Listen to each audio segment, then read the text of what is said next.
Good morning.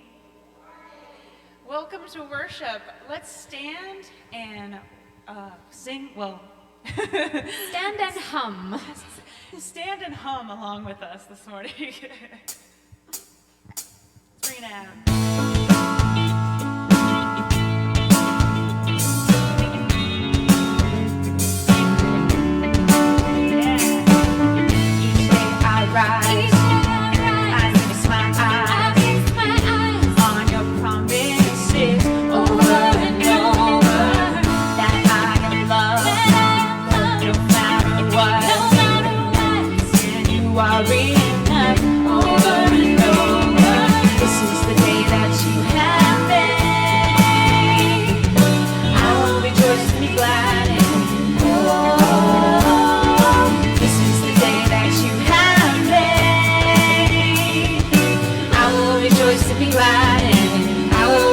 Be glad in it. My joy, my rest. Do not depend on my circumstance or how I'm feeling. Seasons they change. We bend, we break, folded and remade over and over. This is the day that you have made. Rejoice and be glad in it. Oh, this is the day that you have made. I will rejoice and be glad in it. I will rejoice and be glad in it. Oh, I sing for joy, joy, joy. In the valley where it grows, I sing for joy, joy, joy. In the goodness of my Lord, I sing for joy, joy, joy. 'Cause I'll never walk alone, you are my rest, my confidence. I sing for joy, joy, joy. In the valley where it grows, I sing for joy, joy, joy. In the goodness of my Lord, I sing for joy, joy, joy. 'Cause I'll never walk alone, you are my rest, my confidence. Let's clap together and sing it. This is the day that you have made. Come on, clap. You can clap. I will rejoice and be glad in it. Oh, this is the day that you have made. I will rejoice and be glad in it. I will rejoice, I will rejoice. This is the day that you have made. I will rejoice and be glad in it. This is the day that you have made. I will rejoice and be glad in it. I will rejoice and be glad in it. Oh, oh, oh, oh.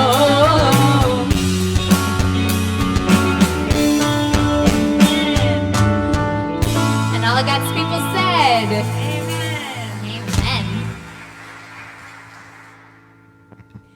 Well, good morning, everybody. Welcome to worship.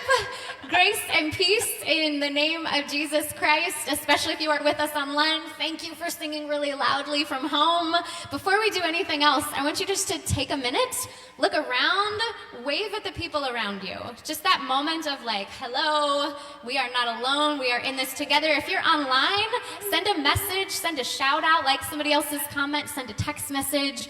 Part of what we do in worship is connect with God and also connect with one another. And so indeed, this is the day that the Lord has made, so let us rejoice and be glad in it. Yeah. And just a couple of housekeeping things. Want to make sure that everybody's got to keep their masks on over our noses. We want to also make sure that after church, if we decide to greet one another closely, we want to try and do that outside after the service. And we want to try and keep continuing staying 6 feet apart, and we have some sanitizing stations throughout the sanctuary. So it feels like we're almost to the end of this, so we can keep it going. Anyway, yeah. Let's be hopeful. We've got a responsive reading this morning from Exodus chapter 34, verse 6 through 9. The Lord passed before Moses and proclaimed, the Lord, a God merciful and gracious, slow to anger and abounding in steadfast love and faithfulness, keeping steadfast love for the 1,000th generation, forgiving iniquity and transgression and sin, yet by no means clearing the guilty, but visiting the iniquity of the parents upon the children and the children's children to the 3rd and the 4th generation. And Moses quickly bowed his head towards the earth and worshipped. He said, "If now I have found favor in your sight, O Lord, I pray go with us. Although this is a stiff-necked people, pardon our iniquity and our sin, and take us for your inheritance." This is the word of God for the people of God. Amen. Let's continue worship.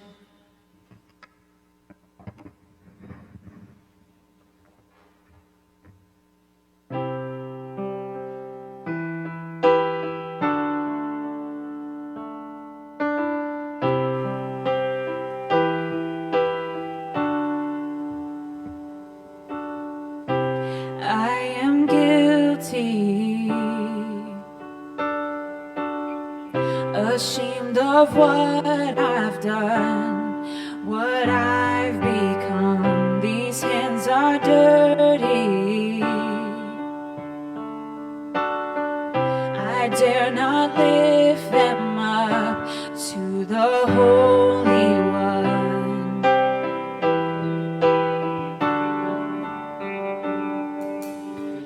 You plead my cause, you right my wrongs, you break my chains, you overcome, you gave your life to give me mine.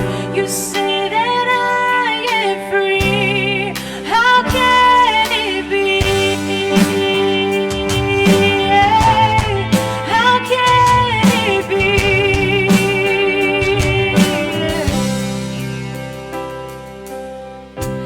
I've been hiding, afraid I've let you down. Inside I doubt that you could love me, but in your eyes there's only grace now.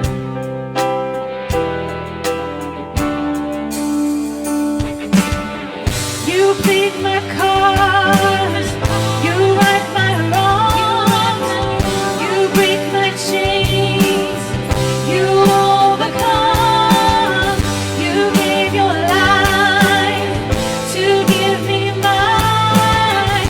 You say that I am free, how can it be? How can it be?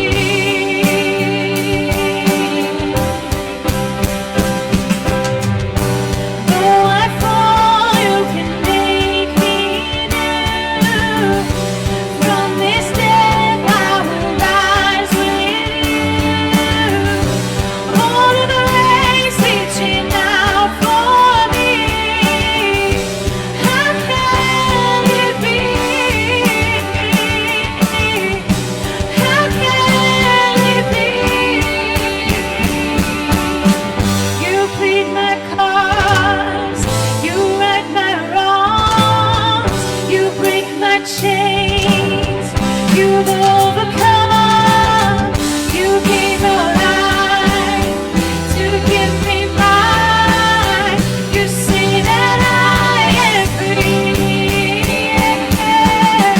You plead my cause, you right my wrongs, you break my chains, you overcome, you gave your life to give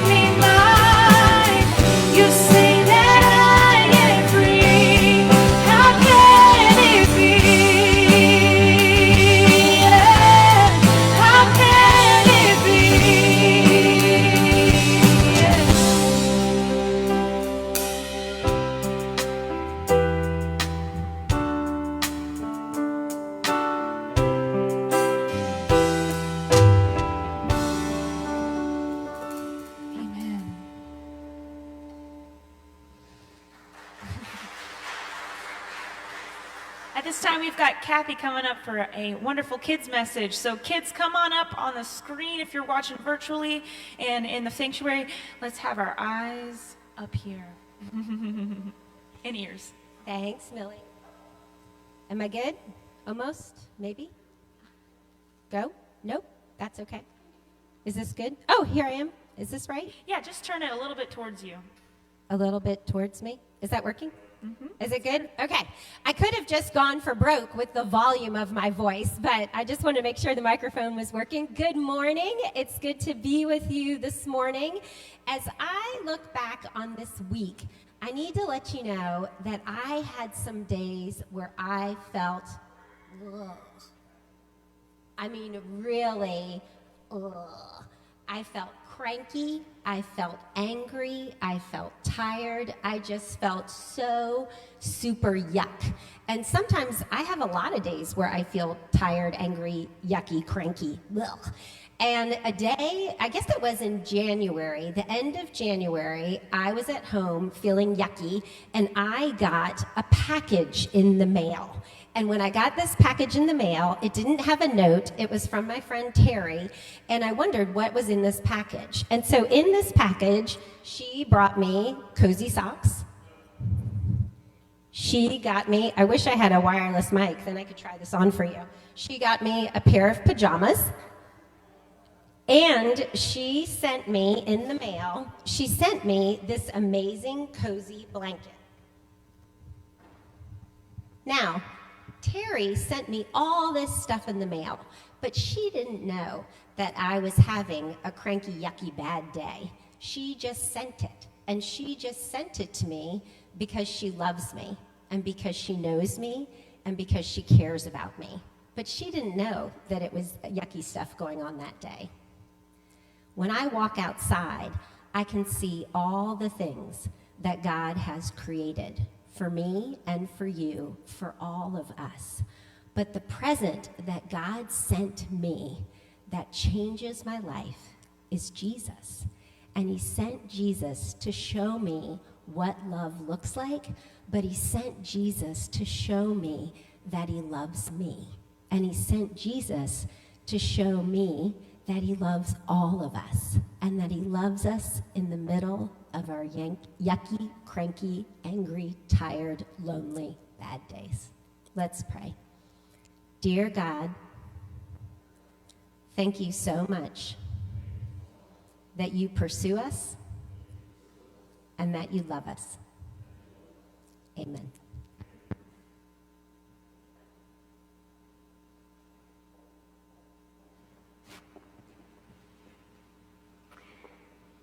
So again, we are grateful to be together, grateful to be in worship, grateful for the love of God that surrounds us and guides us. A couple of announcements just in terms of calendar things coming up on the church.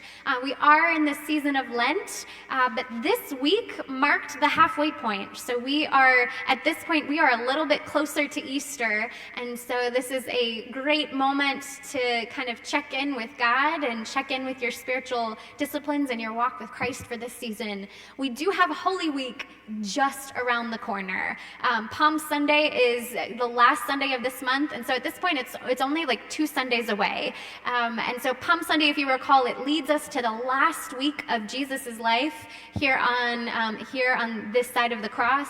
And so we'll have a Monday, Thursday service to remember Jesus's last supper with the disciples. We'll have communion. Everything will be in person and also online. So however you need to join us, we want you to be present. We want you to invite folks. Friday the 2nd and Saturday the 3rd, we're going to do Good Friday Stations of the Cross. If you are familiar with the Stations of the Cross, reconsider it, because the way that we do them here at the church is completely and entirely different.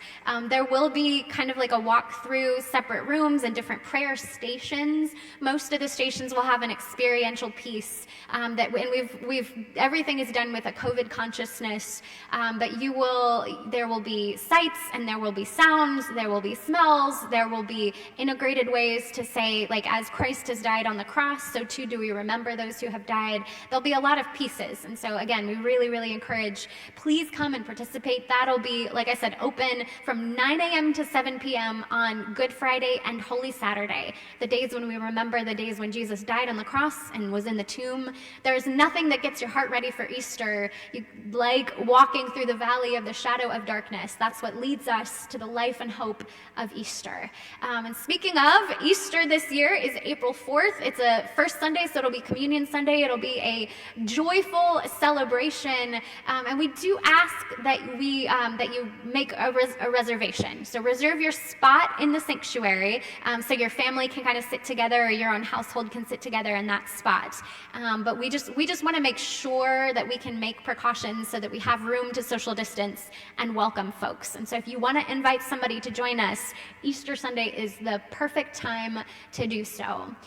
Speaking of Easter and Palm Sunday, for Palm Sunday, we're going to do a virtual procession with all of the kids in the church.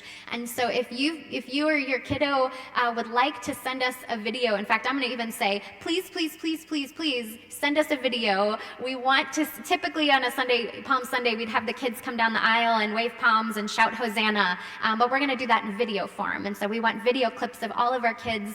And if you are a kid at the age of 93, we'd love to see you too. So simply all we're asking for is a video of you saying Hosanna, the word Hosanna. So you can send those videos to Kathy. We're asking them to come in sooner rather than later so we can assemble it all. And then for Easter Sunday, if you would like to purchase a poinsettia is Christmas. If you'd like to purchase hydrangeas or lilies in memory or honor of a loved one, you can contact the office, or there's an online order form as well.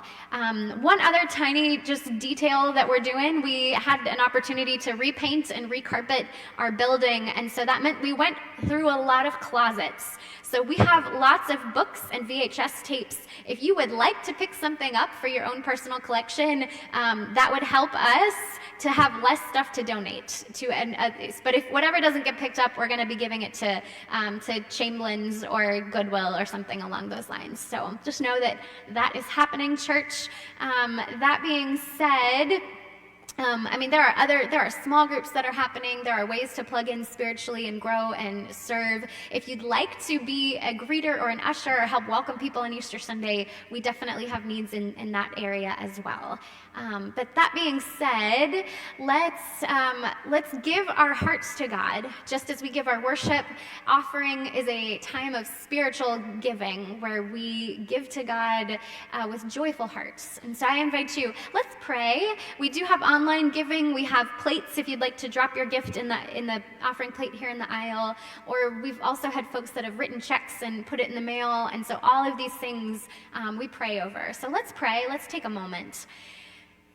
Gracious and holy God, you're the giver of every good and perfect thing. And so we thank you for the opportunity to gather and remember that you've made this day, you've made us. And we pray that your Holy Spirit would indeed move and surround and guide.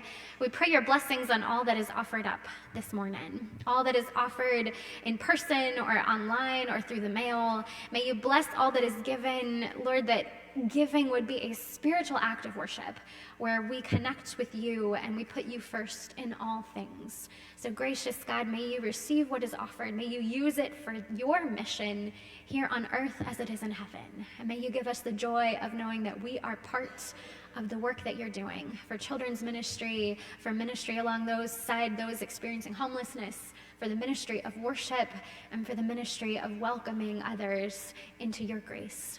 Lord, lead us and guide us in the name of the Father, Son, and Holy Spirit. And all of God's people said, Amen.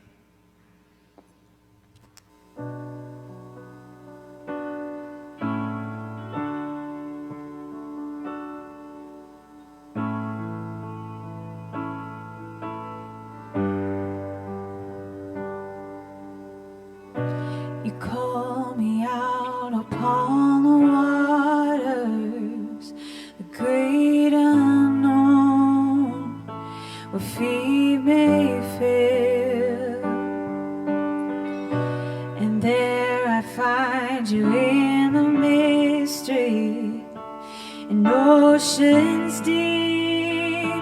my faith will stand.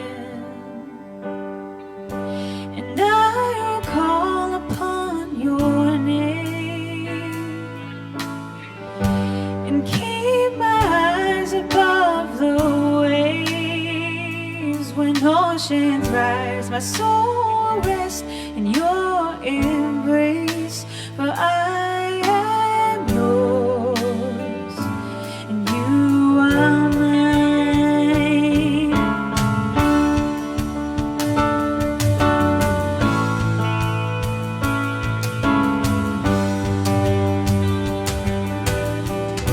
Your grace abounds in deepest waters. Sovereign hand will be my guide. Your feet may fail and fear surrounds me. You never fail and you won't start now. And I will call upon your name and keep my eyes above the waves. When oceans rise, my soul rests in your embrace. For I am yours, and you are mine. Oh,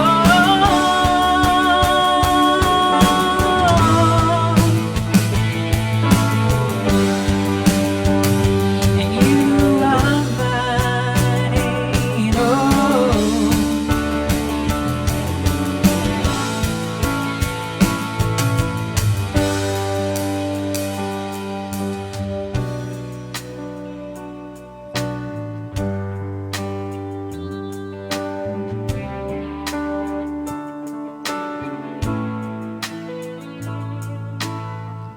Spirit, lead me where my trust is without borders. Let me walk upon the waters wherever you would call me. Take me deeper than my feet could ever wander, and my faith would be made stronger in the presence of my Savior. Spirit, lead me where my trust is without borders. Let me walk upon the waters wherever you would call me. Take me deeper than my feet could ever wander, and my feet would make me stronger in the presence of my Savior. Spirit, lead me where my trust is without borders. Let me walk upon the waters wherever you would call me. Take me deeper than my feet could ever wander, and my faith will be made stronger in the presence of my Savior.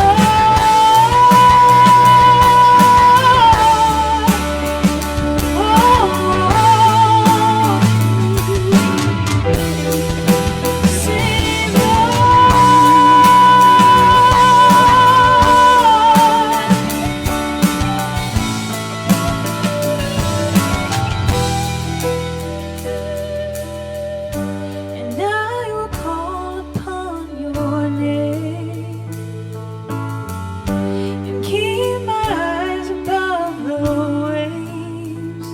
When soul will rise, and I will rest in your embrace. For I am yours, and you are mine. Amen.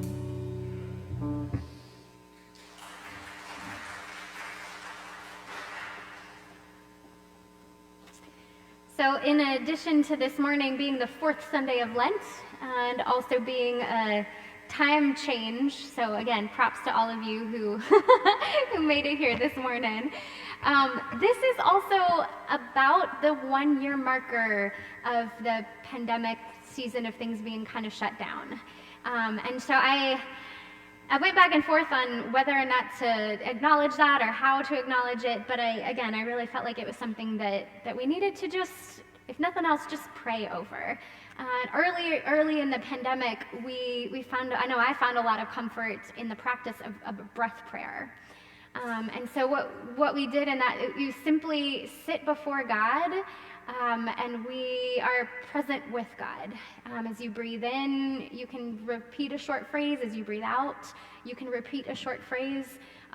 One possible prayer is, as you breathe in, simply say, "We are not done, but we are not alone.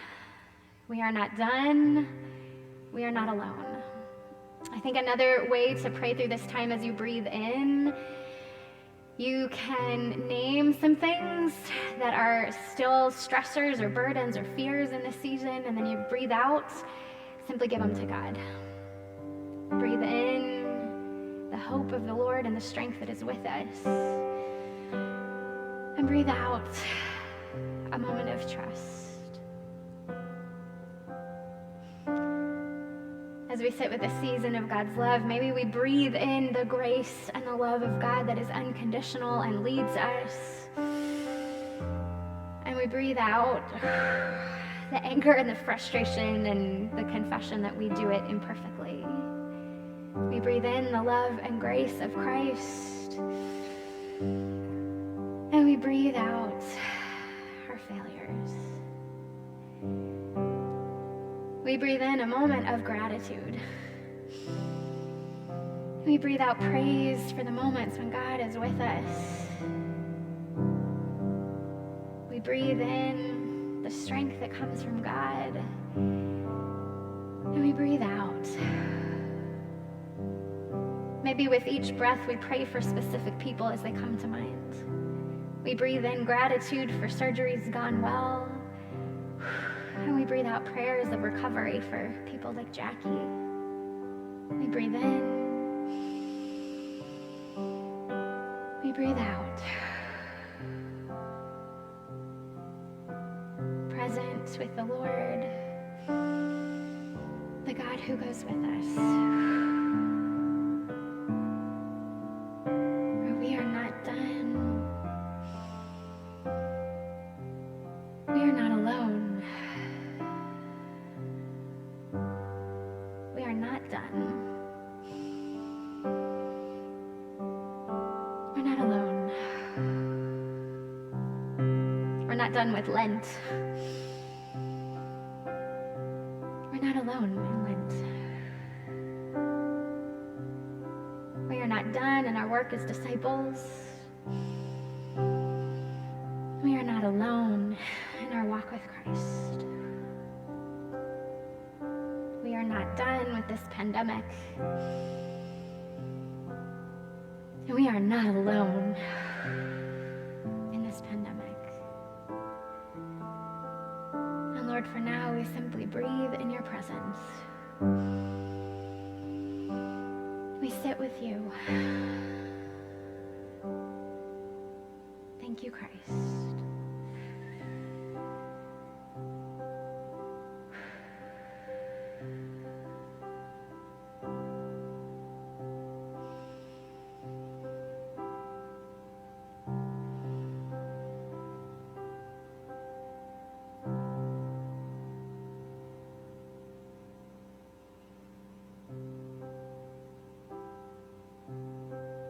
In the spirit of togetherness, I invite you to join your voices with me as we pray the Lord's Prayer, saying, "Our Father, who art in heaven, hallowed be thy name.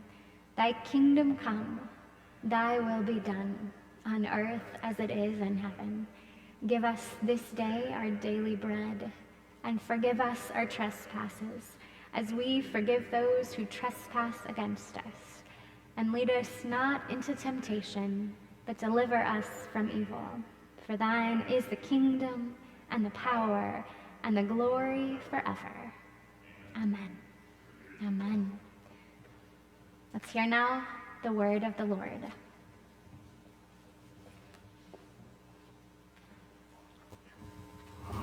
Hi, my name is Quentin, and today I will be reading 1 Corinthians chapter 13, verses 4 through 13.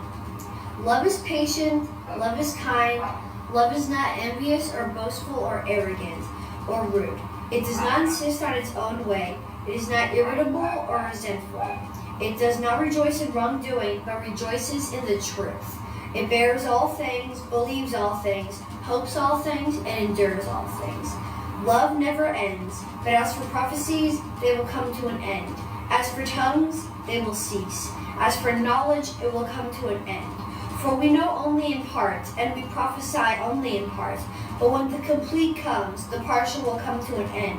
When I was a child, I spoke like a child. I thought like a child. I reasoned like a child.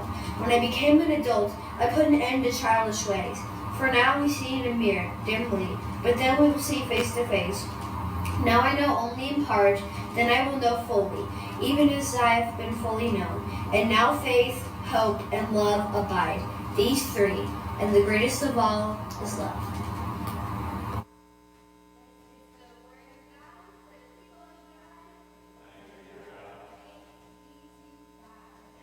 Well, in addition to thanks be to God, I'd also like to say a word of gratitude for Quentin, who read our scripture this morning.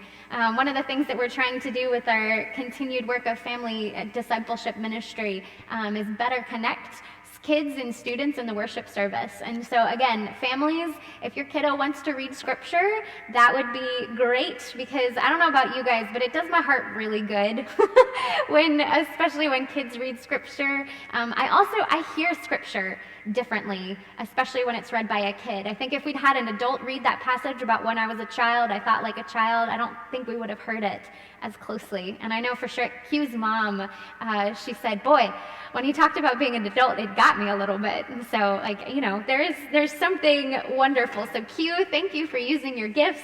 Thank you for helping us out in worship. If you've been worshiping with us, we are in the middle of a sermon series called Be Love. We're going through this 1 Corinthians passage. We've read it again and again, and hopefully some of you are starting to have that passage memorized. But we are going through, especially in the season of Lent, in the season of confession, it's a great time and season to say, all right, let's name the ways that we're not being love, as 1 Corinthians gently, calls us out in honesty. And so we've talked about love that is not jealous, love that is not arrogant or boastful, love that is not rude, love that doesn't insist on its own way. And this morning we come to the passage that tells us that love is not irritable. Or other translations, love is not easily angered. One translation says, love does not fly off the handle, which I absolutely love. And that whole image of love doesn't just melt down and burst out and be angry. And again, though, part of this confession is always love is not irritable. But let's be honest, sometimes we are. And pandemic season especially, there are lots of people that have been irritable. It's just the reality of crankiness. Crankiness comes from a lot of different ways. I personally, in a household with a toddler, really have experienced quite a few moments of love that bursts into tears or explodes, And those of you who have toddlers are yep, been there. The internet, I don't know if you're familiar with this internet phenomenon, but there was a while, and I think some guy started with a blog of his toddler, and then a whole bunch of parents started sharing pictures and images, and it was just this lovely hashtag, reasons why my toddler is crying. And what's so beautifully relatable about it is most toddler meltdowns are about absolutely nothing. I mean, they're not nothing. They're obviously a big deal for the toddler at the time, but logic is not always a piece of it. And so I went through and I found some of my favorites. So I thought, rather than throw my toddler under the bus, I'll use some other parents that have shared pictures. And so these are just a couple reasons why toddlers cry. This kiddo is crying because his hoodie wouldn't zip up any further. It was zipped up and he wanted more, so he's crying there. I love this one. Her brother joined her for breakfast. And what I love most about this picture is the brother is what did I do? I just sat here, and then she's just having none of it. This one, he's crying because his mom, very mean mom, wouldn't let him lick the doormat. This one is so sweet. He's crying because the daffodils are gone, and his mom can't bring them back. This one, she's crying because she doesn't have any more toes to paint. She's painted all of her toenails and wants more, but she's done. And then this one, again, talking about mean parents, this parent would not let her child eat the cat's food. So yeah, I mean, part of it's that like we don't like to be told no, we like to do our own thing. But again, those moments of just like suddenly all of the emotions are too much and you just like melt down and explode. And again, when I was a child, I thought like a child, I acted like a child, and then at some point I grew up and I put those childish ways behind me. But here's the reality, y'all. Kids, like we can laugh about these moments, but adults melt down too. Adults melt down, especially when adults are easily angered. Like there are moments when we just get to that boil and then the slightest thing will tilt us over. Or we end up like exploding about something that may not even be related to what we're actually upset about, but because we're at that point. Adult explosions, adults typically don't throw themselves down on the floor or flail their arms. Like an adult tantrum looks very different than these toddler tantrum pictures we just shared. But the flip side though is an adult tantrum is a lot more scary and a lot more dangerous and can be a whole lot more harmful. And this is a season, and again, like that, when you get that angry point and you take it out on others, sometimes that looks like when you take it out on a spouse or a partner. Sometimes as parents, we take it out on our kids. Students, sometimes in your own stress, you take it out on your parents. Certainly in this online world where you can hide behind a keyboard, we've got a lot of online crusaders that are channeling their anger at people that they don't even know, and it comes out in really unkind, explosive comments. I've spoken with some teachers and educators who have shared with me, part of what they said is, look, we're just miserable because angry parents, and not just angry parents, like furious parents are making the job so much harder and more miserable. And it is hard to show up at work again and again and again and be chewed out and just exploded upon. Like it's I feel like I'm being battered by wave after wave, and it's hard and it wears on you, and it's harmful. But sometimes anger looks like this giant explosion. Sometimes anger is less about the explosion, and instead of being like hot, sometimes anger can be icy cold. Sometimes anger gets lived out in this like really cold, isolated, I'm not going to talk to you at all, like this quiet, seething fury that again is dangerous for you and harmful for those around you. When we live at a simmering point, to the point where we boil over at any minute, or if our first reaction when something happens and upsets us, if our first reaction is to immediately go on Facebook or online and like have an outraged Facebook post, if that's our first reaction, then we've got to check our hearts. We've got to check our hearts because misplaced anger is not okay. Misplaced anger is not love. It is harmful. Like it is harmful for us to be carrying it around. Let me rephrase that. It's harmful for you to be carrying around a whole bunch of anger in your hearts. And Lord knows when it boils over and spills over into others, like it hurts. If you've ever been the target of somebody else's anger, whether it's fair or deserved or not, like it's hard. It's hard to have a conversation. It's hard to be constructive. And again, like I'm not saying anything that anybody doesn't know. We all know misplaced anger is not okay, it's not healthy, it's not good. We know that we shouldn't be irritable. But again, in the words of the Apostle Paul, we know the right thing to do, but we often do the wrong thing. So why do we let anger in? Like why, I mean, at the base of it, like why does that even happen? Well, and I would say, well, first of all, I think part of this anger conversation to recognize is we let anger in, not because it's something we just open the door and it comes in because we invite it. Anger comes because it's a natural, normal feeling, okay? Anger, if you have anger in your life, it's because it's already in you, because it is a feeling and an emotion, which sounds uncomfortable to be like, anger is already in you. But I think it's a good start to remember that anger in and of itself, anger is not necessarily a bad thing. Anger is a valid expression. Oftentimes, it's an expression that things are not right. When something is wrong, we get angry. And the problem is rarely that the source of anger is not valid. The problem with anger is how it gets lived out. Anger, in other words, another way to think about anger that's a little bit kinder is anger is unhealed hurt. And if you've known somebody who is, again, like very angry or at that tipping point of anger, oftentimes that's somebody, whether they are in touch with it or not, there's something else that's going on a lot deeper. There's some other need, there's some other hurt, there's something else that's happening. And again, like sin is this image of brokenness and harm, and God constantly comes in and is offering healing.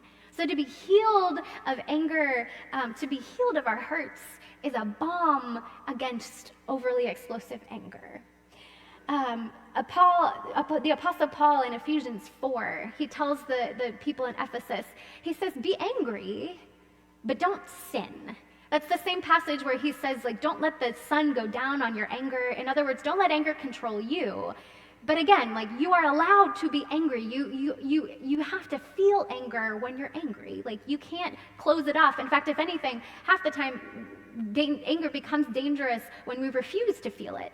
Because we associate anger as a bad emotion. Like, anger is bad, I shouldn't feel angry, and so we close it off and then, like, ignore it, which again is not healthy. But anger is kind of like fire. Fire in and of itself is not a bad thing. I love a good campfire. I love a fire in the fireplace at Christmas time. There is something beautiful and mesmerizing about fire. It's natural, it's warm. Anger can be used as a fuel to do good, powerful things. Righteous anger can be used as a fuel to start a mission or right a wrong. In this aspect, fire can be used in a forge to make really powerful tools that make a difference.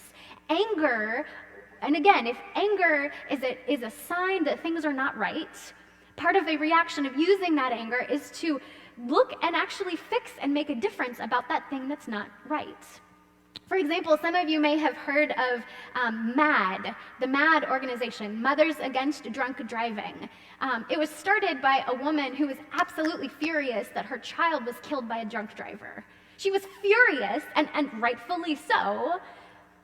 And that anger has become an organization where other angry parents, there's a Dads Against Drunk Driving as well, organization where parents have come together and say, we're angry, so we're going to make a difference and really work as a culture to have fewer unnecessary deaths and fewer drunk drivers on the road. This is anger beautifully used. This is anger that is used and it's helpful. Another good example are peaceful protests. Again, when we are crying out and saying something is not right in our world around us, and we use that in a constructive, peaceful way, that again, like anger can be used as a force for good, for constructive conversations. If you get angry at your partner about something and then you use that moment to be like, I'm angry, let's have a constructive conversation so that this doesn't happen again, like that creates a living space or an arrangement. That's better for everybody involved when you can constructively get through it. Now, if you just explode and get angry and there's no conversation, that does nobody any good. And same thing, again, and if you're still thinking like, oh, but anger is bad, we shouldn't be angry, Jesus got angry. Part of our Holy Week story is that Jesus arrived at the temple, and we see it in John chapter 2, verse 15. Jesus arrives at the temple, and he sees the money changers, and he sees that folks are ripping people off. He's seeing that the temple has become a place of consumerism rather than a place of worship, and also it's being done in a way that is unjust and taking advantage of people. And Jesus gets angry. He makes a whip of cords and he drives them all out of the temple. He's flipping the tables. You may have heard that story. Jesus flipping the table of the money changers. Jesus gets angry. What's really, really interesting about this story of Jesus' anger, though, and it's easy to overlook if you're just reading the story, but he made a whip of cords. We're very specifically told that. Now, I am not a leather worker. I have never made a whip in my life, but if Jesus took the time to make the very whip that he used, then certainly this was not a moment where Jesus walked into the temple and simply exploded. Jesus got angry, but it wasn't an easily angered. It wasn't an explosion. He didn't fly off the handle. There was something conscious, concrete. He wanted to make a difference. He took the time so that he was reacting out. This wasn't an easily angered moment. This wasn't simply irritability. This was Jesus righting a wrong and showing an example. So again, it's not the anger that's the concern. It's when we are easily angered. Scripture tells us in other places, in fact, the Exodus text we read this morning, even in Exodus, we describe God as a Lord who is abounding in steadfast love and slow to anger. If you look up the phrase slow to anger, it's all through the scriptures describing who God's character is. Back a few months ago, we talked about being peacemakers, and we said that we are called to be slow to speak, quick to listen, and slow to anger. So the question then is, how can we keep our anger from flying off the handle? How can we be angry but not sin? How can we feel a regular, normal emotion and not turn it to harm? Well, the first step, of course, is, first of all, just don't ignore it. I mean, anger, I've heard it said that anger is kind of like an iceberg. And the Titanic, ignoring an iceberg, bad situation there. You don't want to ignore it because it's dangerous if it's not taken care of or paid attention to. If you watch an iceberg, they're not dangerous. They're a natural part of the environment. But the other way that anger is kind of like an iceberg, again, when we talked about anger being a sign of misplaced hurt, what you see is the anger, but again, usually underneath that anger, there's a whole lot of stuff going on.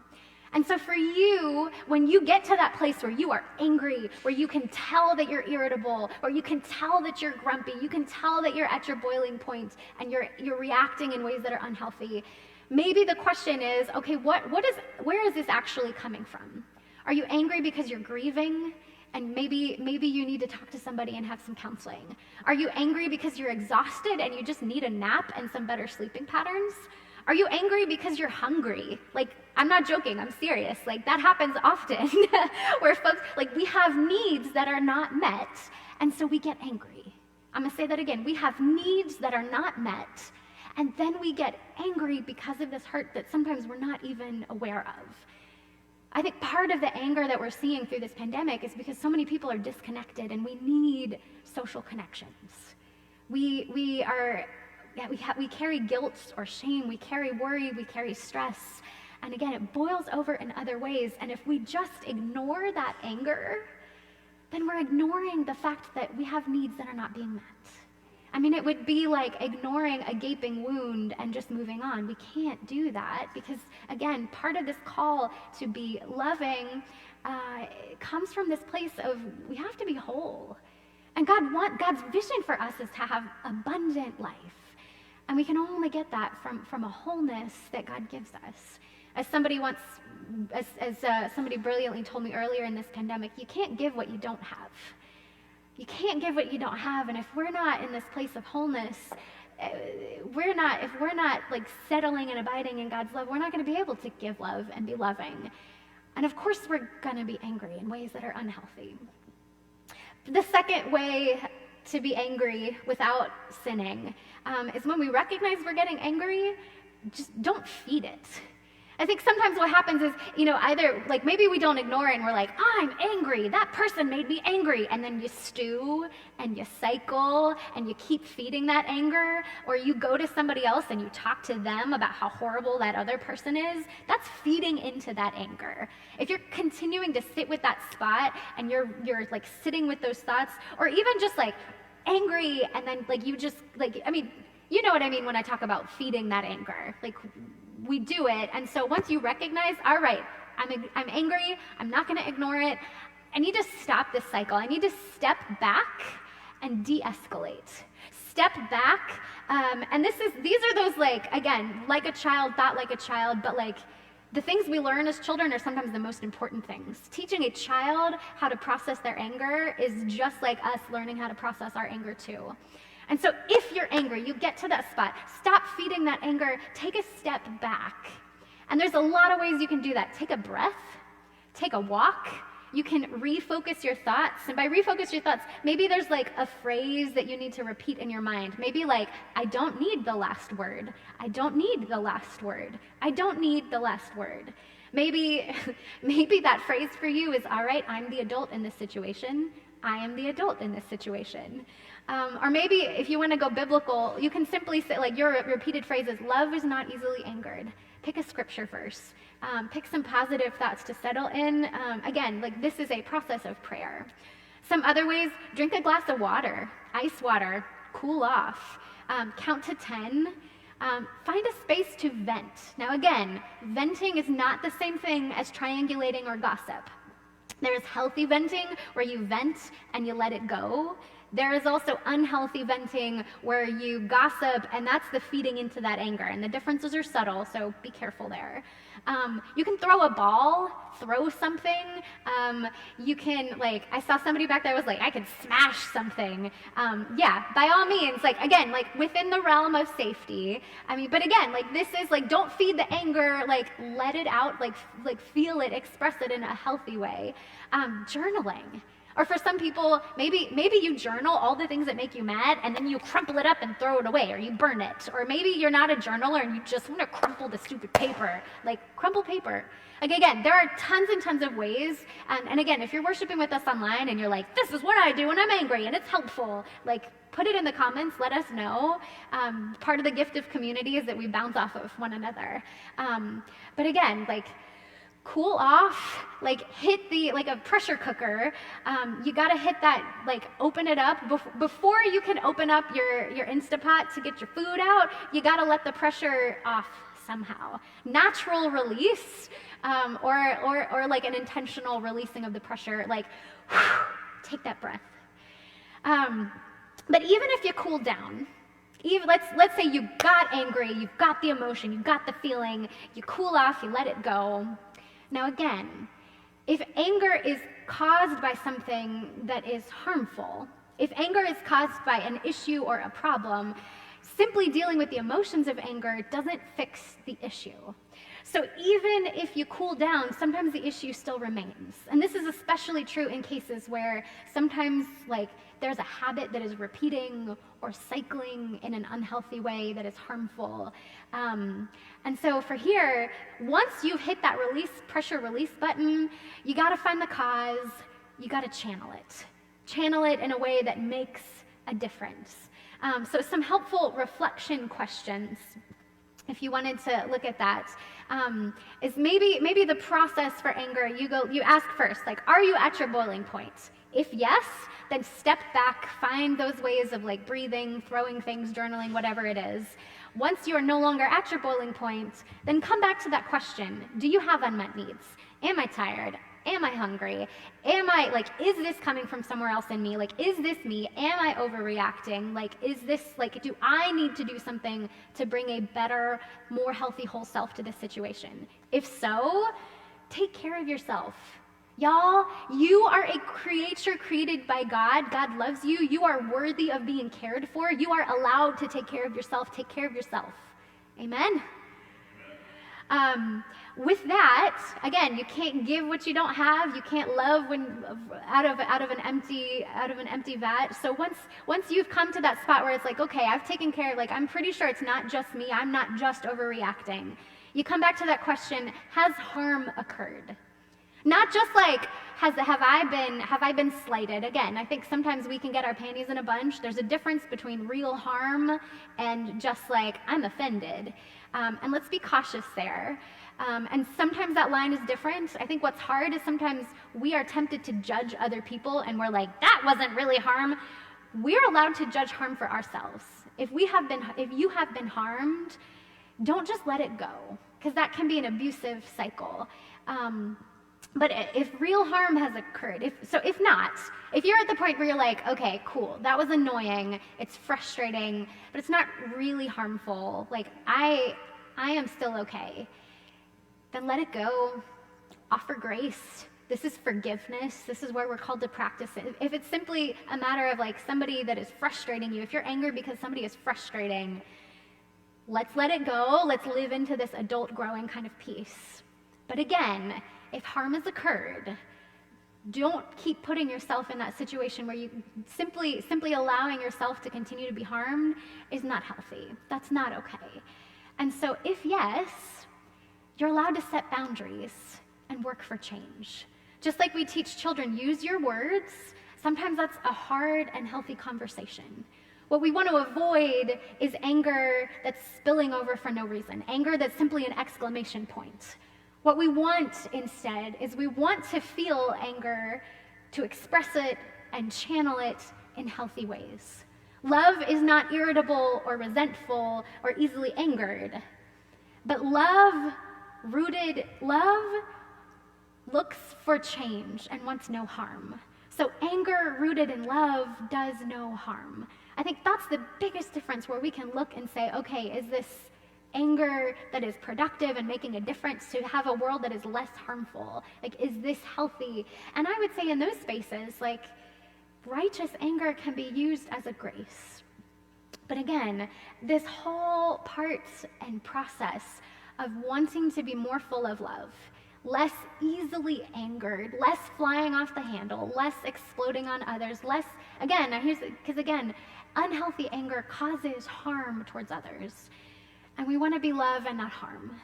And this entire process is part of our process of following Jesus. It's discipleship work. The Methodist word we would call it is sanctification. It's that constant work of death to sin and new life to Christ. We put to death the habits and processes of exploding and taking it out on the people around us, and we come to this new life of Christ that is full of forgiveness and grace and concrete change that causes less harm. As we grow in love and as we walk with Christ, this process gets easier. I know folks, some of the most gracious, patient people I know are the folks that have been walking with Jesus for 50, 60 years.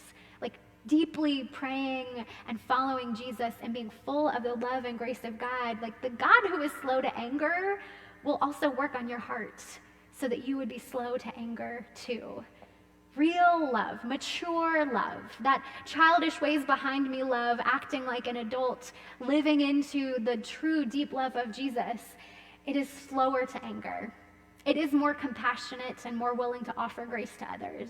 It is more willing to let things go, because when you're less focused on yourself, you're less easily irritated.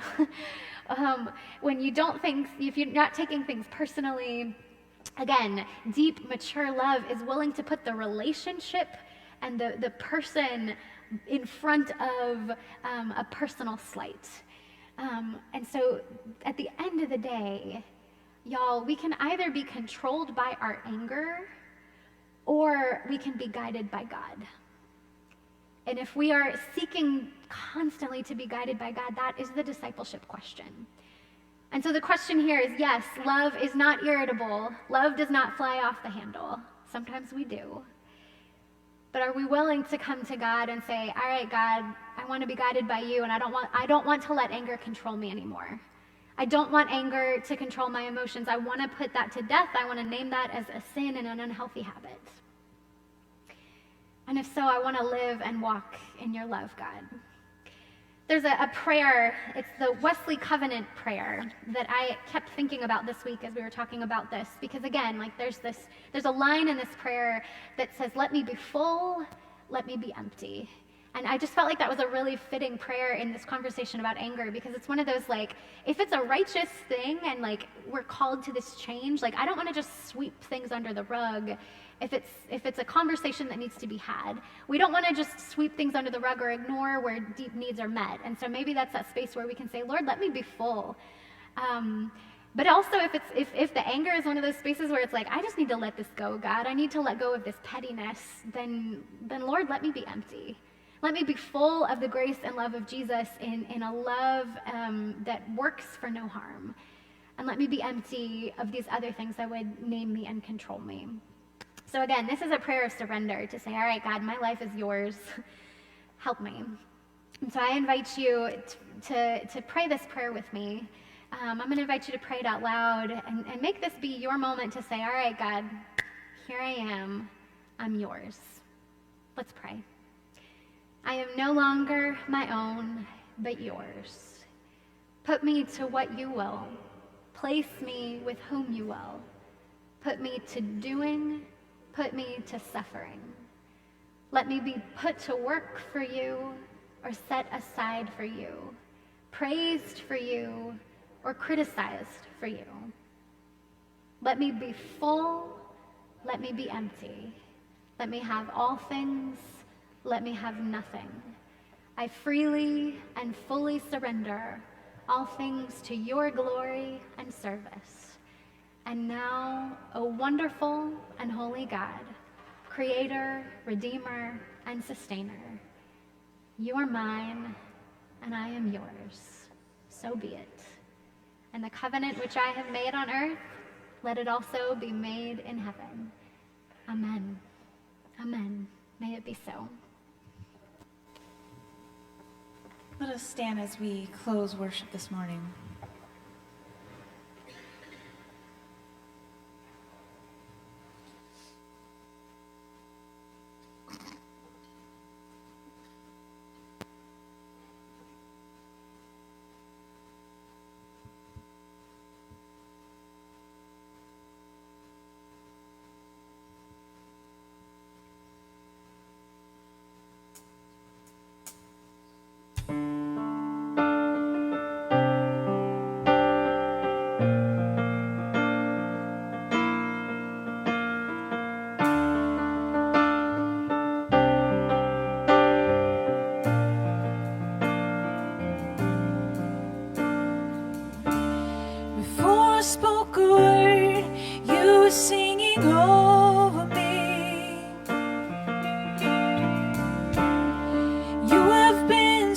so good to me.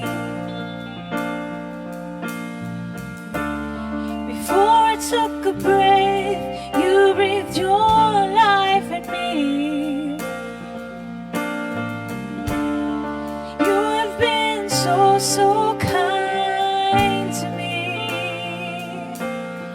Oh, the overwhelming, never-ending, reckless love.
after me. There's no shadow you won't light up, mountain you won't climb up, coming after me. There's no wall you won't kick down, lie you won't tear down, coming after me. Oh, there's no shadow you won't light up, mountain you won't climb up, coming after me. There's no wall you won't kick down, wall you won't tear down, coming after me. Oh, there's no shadow you won't light up, mountain you won't climb up, coming after me. There's no wall you won't kick down, wall you won't tear down, coming after me. Oh, the overwhelming and never-ending, reckless love of God. Oh, it chases me down, fights till I found leaves of 99. I couldn't earn it, I don't deserve it, still you give yourself away. Oh, the overwhelming, never-ending, reckless love of God.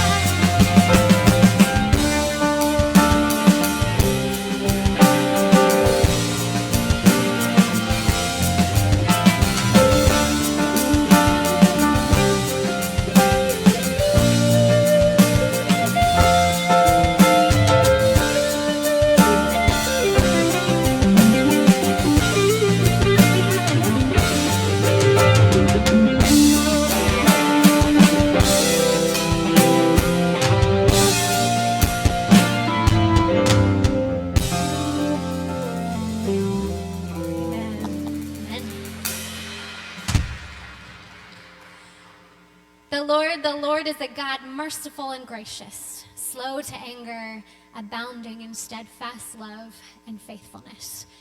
So may you go from this place with the grace and love of that God covering you and filling you and leading you.